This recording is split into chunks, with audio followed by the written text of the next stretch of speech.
今仔日早起，咱先赶紧来关心，昨昏暗时8点的时阵，伫琉球海面的热带性低气压是搁重新发展做轻度风台特杂草。虽然是袂扫来咱台湾，不过也是爱注意天气的变化。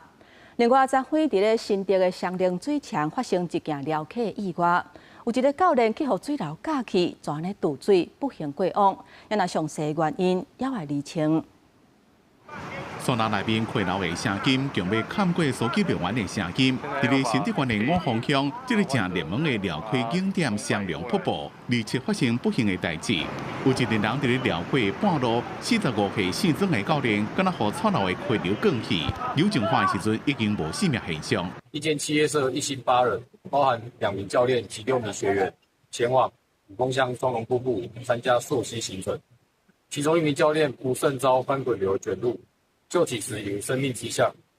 经现场人员持续 CPR 后 ，AED 评估仍不建议电击。本来花花喜喜去瓦郡大自然，却伫双龙瀑布发生悲剧，尾下家属决定放弃急救。最近天气多变化，过头了常常有雷阵雨，南北去山顶溪仔边一定要注意地形加水流的变化。 要若共一天暗时8点，本来伫咧琉球海边的热带性低气压，急速回升，搁发展成做轻度风台特杂草，即马行的路线是未直接影响台湾。不过，台湾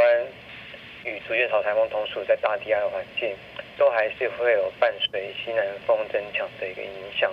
特别是从今天一直到周3，将是雨势最为明显的时候，要特别留意在中南部地区有局部大雨 或是豪雨发生的情况，局部地区也不排除有豪雨等级以上发生的几率。像这种风台散去了，如果重新发展成这风台的案例，上晚的一边是2021年的风台罗撇，虽然迄当阵的路线无直接来台湾，也过以外围环流，和中南部地区带来正大的雨波。这种起速回升的风台虽然较罕见，不过最近因为低压带加西南风增强互相影响。 天气系统的发展变数真多，大家就要注意上新的天气资讯。公司新闻综合报道。